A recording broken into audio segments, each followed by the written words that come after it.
qu'on diminue le remboursement des soins dentaires. Est-ce qu'ils étaient trop remboursés? Mais pas du tout. On sait bien qu'il y a 2,5 millions de personnes qui n'ont pas de complémentaire santé et qui ne se soignent pas leurs dents. Donc elles étaient déjà pas assez soignées et ça c'est les retraités et c'est les chômeurs.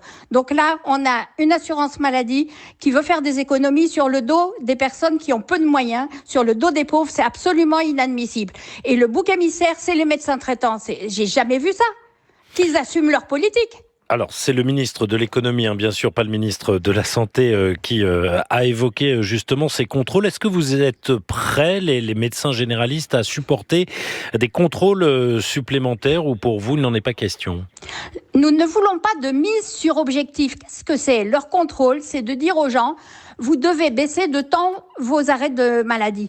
Comme nous ne faisons pas d'arrêt de complaisance, nous allons demander que les médecins conseils de la sécurité sociale viennent contrôler chacun de nos arrêts de maladie. Et on verra bien s'ils les trouvent de complaisance. Mais on veut aussi qu'ils le fassent pour les plateformes de téléconsultation. Parce que là, de ce côté-là, vous pensez qu'il y a des abus ? Ah ben c'est pas que je le pense, c'est dans le rapport charges et produits de la sécurité sociale.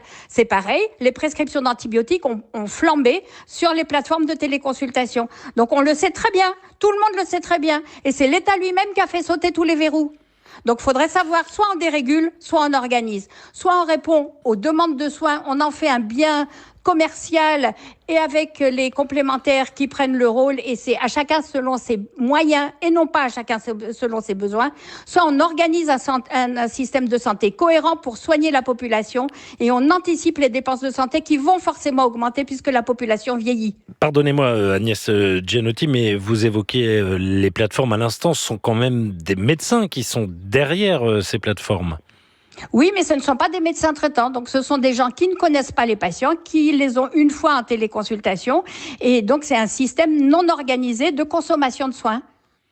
Et c'est ça, selon vous, qui occasionne notamment ces excès de dépenses. Merci beaucoup, en tout cas Agnès Gianotti, pour votre réaction ce soir, très en colère. On l'a entendu sur France Info, présidente du syndicat de médecins MG France, premier syndicat chez les généralistes.